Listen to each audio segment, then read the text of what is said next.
मंच पर विराजमान भारत के यशस्वी प्रधानमंत्री आदरणीय श्री नरेंद्र भाई मोदी,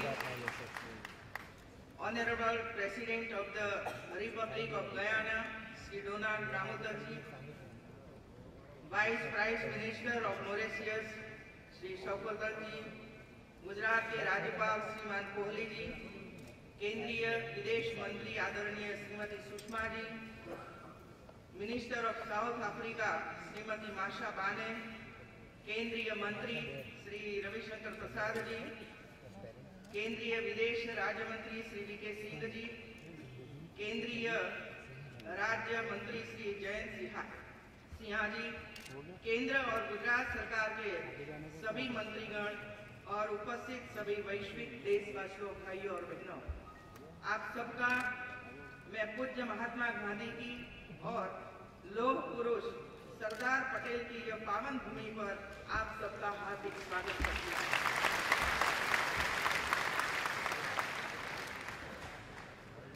गुजरात में पहली बार आयोजित हो रहे प्रवासी भारतीय दिवस सम्मेलन में उपस्थित वैश्विक भारतीयों को संबोधित करते हुए मुझे अत्यंत हर्ष और गर्व की अनुभूति हो रही है। नए साल की सुबह गुजरात के लिए ऐतिहासिक क्षणों की सौगात लेकर आई है। 2015 की शुरुआत एक पारिवारिक, भावनात्मक, आध्यात्मिक, आर्थिक और देश के विकास के लिए निरंतर विचारशील लोगों को मातृभूमि के साथ जोड़ने वाले उत्सव के साथ हो रही है। आप जिस परिसर में बैठे हैं वह महात्मा मंदिर, प्रधानमंत्री एवं गुजरात के तत्कालीन मुख्यमंत्री श्री नरेंद्र भाई मोदी के विजन की मिसाल है। इतना ही नहीं, इस मंदिर के निर्माण में कहीं न कहीं आप भी जुड़े हुए हैं। स्वर्णिम गुजरात महोत्सव के दौरान आप में से कई लोगों ने इस मंदिर की नींव में देश विदेश की मिट्टी एवं जल की पवित्र भेंट अर्पित की थी। आपका यह योगदान चिरकाल तक याद रखा जाएगा। गांधी जी के स्वदेश लौटने का शताब्दी वर्ष महात्मा मंदिर में ही मनाया जा रहा है, यह भी हमारे लिए विशेष गौरव की बात है। अभी आपने प्रधानमंत्री को उद्घाटन करते देखा।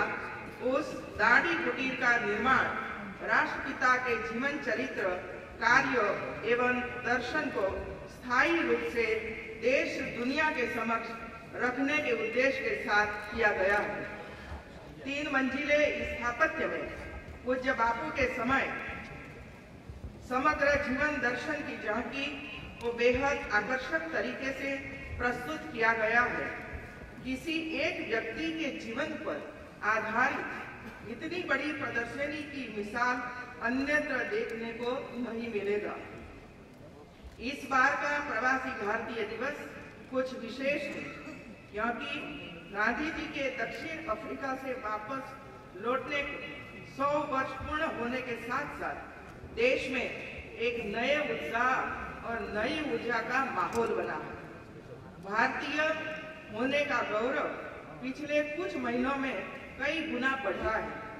मेडिसन स्क्वायर से लेकर सिडनी के अल्फोंस एरिना तक इसका प्रतिघोष देश और दुनिया ने देखा है, सुना।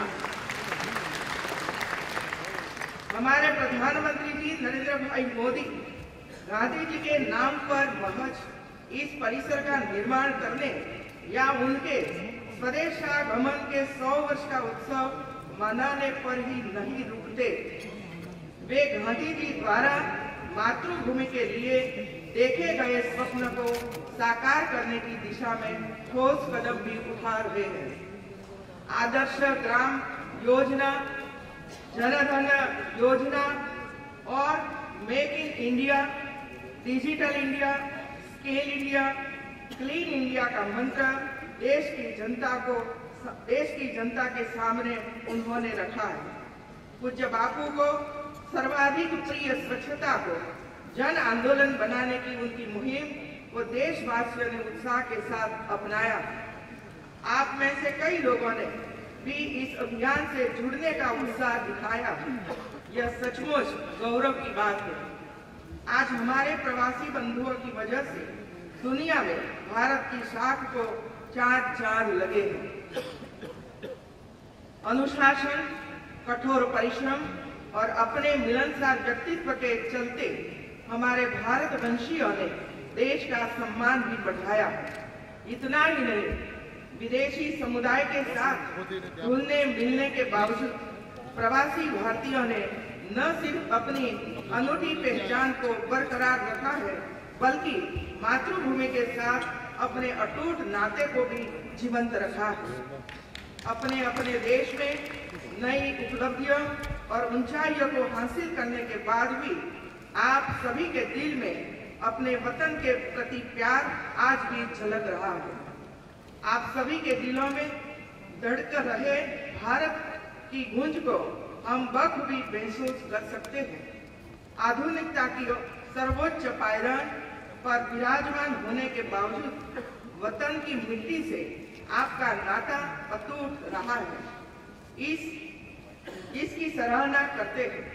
आज इस मौके पर मैं पूर्व प्रधानमंत्री एवं हमारे मार्गदर्शन भारत रत्न श्री अटल बिहारी वाजपेयी जी को याद करना चाहूंगी, जिनकी कोशिशों के चलते ही प्रवासी भारतीय दिवस वर्ष 2003 से मनाया जा रहा है। अपनी बात समाप्त करने से पूर्व मैं आप सभी से अनुरोध करूंगी कि यहाँ मौजूद एग्जीबिशन को जरूर देखें।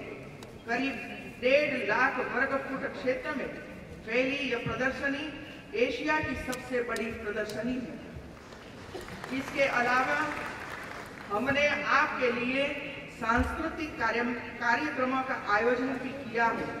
अहमदाबाद के कांकरिया लेक फ्रंट पर आज रात को और साबरमती रिवर फ्रंट में कल रात को आयोजित सांस्कृतिक कार्यक्रम और गुजरात की विशिष्ट पहचान समान पतंगोत्सव इत्यादि का लाभ अवश्य उठाए। श्रीमती सुषमा जी एवं वीके सिंह जी कुछ दिनों से यहाँ की तैयारियों का गहराई से जायजा ले रहे हैं तथा अपने सुझाव व मार्गदर्शन से इस समारोह को सफल बनाने के लिए जुटे हुए थे। आशा है आप सभी इसका आनंद लेंगे। आखिर में अपने प्यारे भारतवंशियों, विशेषकर युवा प्रवासी भारतीयों से यह कहना चाहूंगी कि आप चाहे दुनिया के किसी भी कोने में रहे, भारत से अपनी मिट्टी से जुड़े रहे।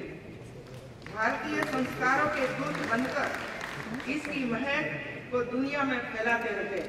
धन्यवाद। जय जय गरीब गुजरात, जय जय गरीब गुजरात।